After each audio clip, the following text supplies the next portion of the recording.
दिल्ली सरकार को 2021-22 की आबकारी नीति से 2002.68 करोड़ रुपए के राजस्व का नुकसान हुआ है।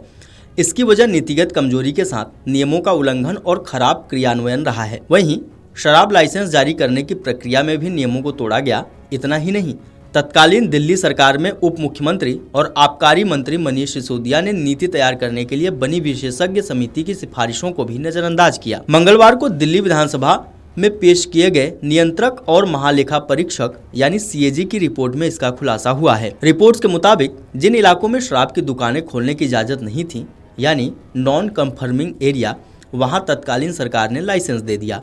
बाद में लैंड यूज में बदलाव न होने से जब इन इलाकों में दुकानें खोलने की अनुमति नहीं मिली तो कई लाइसेंस धारकों को दुकानें बंद करनी पड़ी। मामला अदालत में गया। अदालत ने 67 वार्डों में शराब दुकानों के लाइसेंस शुल्क को माफ करने का आदेश दिया। इससे सरकार को 941.53 करोड़ रुपए का घाटा हुआ।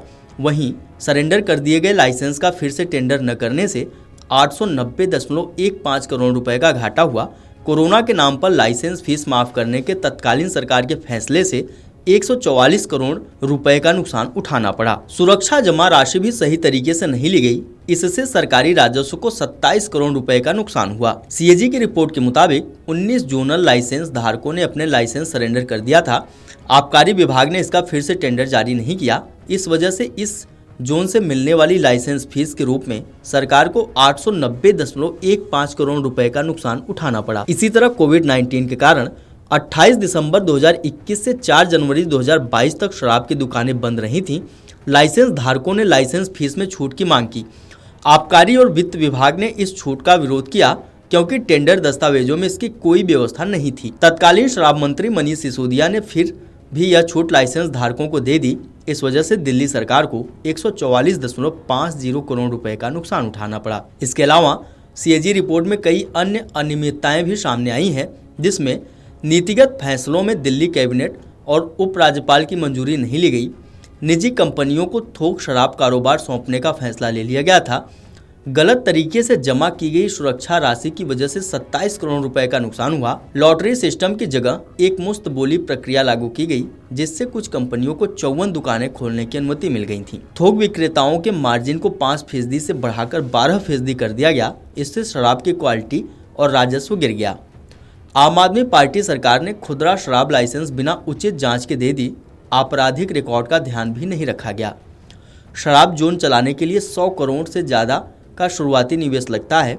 वित्तीय पात्रता मानदंड नहीं रखा गया। आम आदमी पार्टी सरकार ने अपनी खुद की एक्सपर्ट कमेटी की 2021-22 की एक्साइज पॉलिसी पर फैसला लिया। सिफारिशों को नजरअंदाज किया गया। पारदर्शिता का अभाव रहा। एकल आवेदक को 54 शराब की दुकानों को संचालित करने की अनुमति दे दी गई। नई नीति के तहत 32 रिटेन जोन बनाना था, जिसमें 849 वेंड शामिल थे, लेकिन केवल 22 निजी संस्थाओं को लाइसेंस मिला। आपके नीति निर्माताओं को एक ही थोक विक्रेता के साथ टाई अप करने के लिए मजबूर किया। 367 पंजीकृत IMFL ब्रांडों में से केवल 25 ब्रांडों ने दिल्ली की कुल शराब बिक्री का करीब 70% हिस्सा रखा। इंडो स्पिरिट, महादेव लिकर और ब्रिंडको ने 71% से अधिक आपूर्ति पर नियंत्रण किया। इन्हीं 3 थोक विक्रेताओं के पास 192 ब्रांड्स के एक्सक्लूसिव सप्लाई राइट्स भी थे, जिससे ये तय कर सकते थे कि ब्रांड सफल होंगे और कौन से नहीं। शराब के दाम कृत्रिम रूप से बढ़ाया गया। निरीक्षण टीमों ने जोन 23 के 4 दुकानों को वाणिज्यिक क्षेत्रों से गलत तरीके से जोड़ा। आबकारी विभाग ने L1 लाइसेंस धारियों को महंगी शराब के लिए सलाह दी। एक्स डिस्टिलरी कीमत तय करने से कीमत में हेराफेरी का दरवाजा खुल गया। जनता को खतरे में डाला गया। गुणवत्ता परीक्षण रिपोर्ट में भारतीय मानक ब्यूरो यानी BIS के मानदंडों का पालन नहीं किया गया। उत्पाद शुल्क खुफिया ब्यूरो यानी EIB देशी शराब की तस्करी रोकने में असफल रहा। FIR विश्लेषण से पता चलता है कि कुछ खास इलाकों में बार बार तस्करी हो रही थी, फिर भी सरकार ने कोई कदम नहीं उठाया। खराब डेटा प्रबंधन और अवैध शराब व्यापार को बढ़ावा मिला। आधुनिक डेटा एनालिटिक्स और AI का उपयोग करने के बजाय आपकी उत्पाद नीति पुरानी और अप्रभावी ट्रैकिंग विधियों पर निर्भर थी। Video desk अमरउजाला.com।